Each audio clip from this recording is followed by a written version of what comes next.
We welcome in the Hall of Famer Charles Barkley from Parts Unknown today on a Saturday afternoon. Chuck, I'll say good to hear your voice. I haven't heard it yet, but I'm assuming I'm going to hear it. It's good to speak to you. What's your reaction? Melo to OKC. First of all, you guys know how to screw up a Saturday afternoon on the golf course. Blame the Knicks. Whoa. Blame the Knicks and OKC. That's not our fault, Charles. I was having fun with my kids. Okay. Listen, man. I think it's a good trade for the Knicks. I'm a big Cantor fan. I like McDermott coming off the bench, but I think I like Cantor. I think he's one of the best low post scorers in the league. I think he gets a bad rap because people say he's not a great defender. There are been a lot of great players who haven't been great defenders, but he can flat out score. From Oklahoma City's perspective, I don't know how this deal is going to work out because you got three guys who need the ball, who are all terrific players. But I think the biggest thing that I would be concerned, how much noise is there going to be around this team? Because everybody in the room knows Paul George is probably going to leave after 1 year. And, that's been one of the things that's really been problematic for the NBA the last X amount of years. Like all next year is going to talk about is LeBron leaving Cleveland. That's going to be the big elephant in the room. So I don't know how Westbrook, George, and Carmelo are going to work together. Carmelo's an offensive player, but the ball is going to be in Russell's and Paul George's hands. And if Paul George is going to be fully invested or he just wasting time until he leaves to go to L.A., I think that's a big deal. But like I say, from the Knicks perspective, I think they got a good player. But, man, this Oklahoma City thing, they got a lot of talent on paper, but there's a lot of question marks. Well, Chuck, let me throw the counter argument at you in terms of Melo. We've seen him so good as a catch-and-shoot kind of player for USA basketball over the years.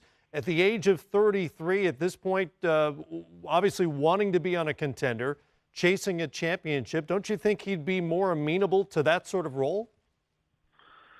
That's a good question. You got to understand something. First of all, Russell Westbrook hasn't signed his deal yet. So you got to factor that in also.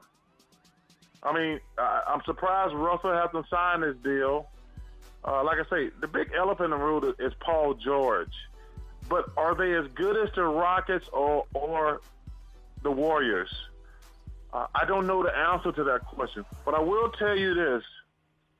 In a 7-game series, you're going to probably have to score, which the Warriors can do, and probably the Rockets. You're going to have to score at least 115 points.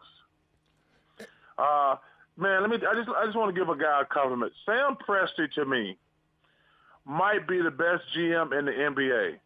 The stuff he has done the last few years, number one, obviously getting Westbrook and those guys and Durant and Ibaka and everybody.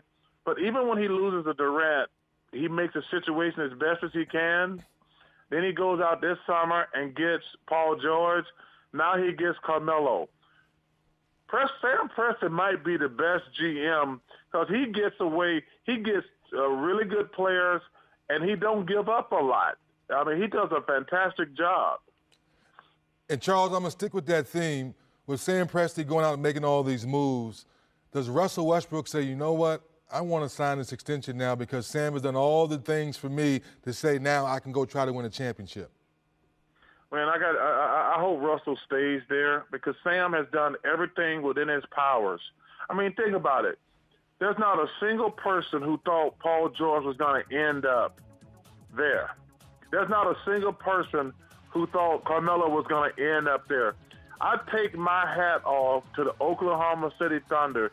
They've done everything humanly possible to give Russell so he wasn't a one-man band. And they still have Steven Adams, who I think is probably one of the most underrated players in the NBA. But like I say, man, I just don't know. That's like I say, they want us to just guess all the time, and I hate that. I don't know how this James Harden and Chris Paul thing going to work out in Houston. Does it look good on paper? Yes, it looks good on paper. But these guys, we don't play basketball on paper. Like I say, but listen, I'm just going to give Oklahoma City a lot of credit to get a player like Carmelo. But listen, from the Knicks' perspective, I think they did great considering the situation they were in. Chuck, just to backtrack a second here, you weren't one of the guys killing Sam Presti when he made the James Harden deal, were you? Well, you got to understand something. I'm one of the guys who think everybody who killed Sam Presti for that deal don't know anything about basketball. Okay, just making sure. No. Let me make this point because D. Scott knows this. James Harden would have never been James Harden if he stayed in Oklahoma City. You know, that's the thing that people forget. They wouldn't go have three guys average 30 points a game, basically, if James Harden had stayed there. I actually thought, and first of all, you take away this too also, Matt, this is a team that should have won the NBA championship 2 years ago. Right.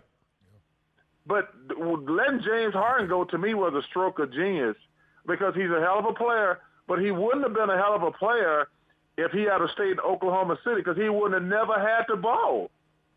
Hey, Chuck, before we let you go, I know you're aware that the president went on another tweet storm this morning, including what he described as a disinvitation to Steph Curry, who has expressed his desire to not attend any sort of White House ceremony to honor the champion Golden State Warriors. What do you make of this unprecedented back and forth between the sitting commander-in-chief and an NBA team?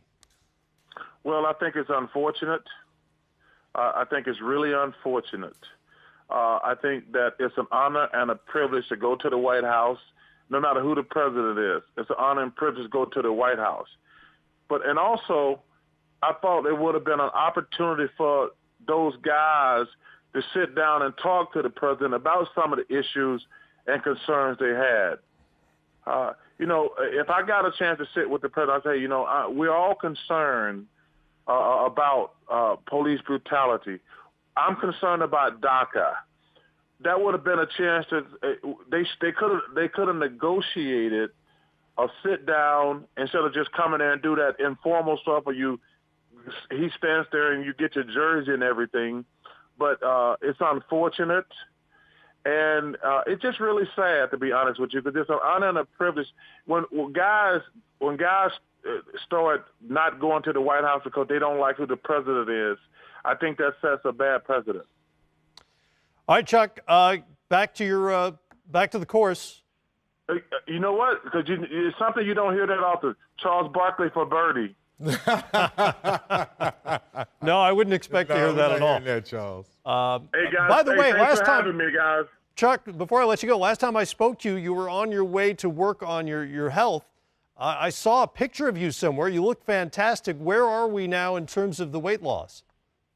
You know, man, I've lost 45 pounds. Good for you. Give a shout out to, I'll give a shout out to all my trainers who've been fantastic. You know, I just got fat and lazy, all on me when I got my new hips. I took the entire summer off. That's why you haven't seen me anywhere this summer. I've been working out with my trainer 5 or 6 hours a day, and I'm down 45 pounds, and I feel great. But I'm not going to get fat again either. That's the main thing. Well, good for you. Continued good health. Great to talk to you. Take care of those hips. No dance floor. No dance floor. Leave those hips alone now. Hey, listen, you don't have to worry about that. All right, Charles Barkley with us.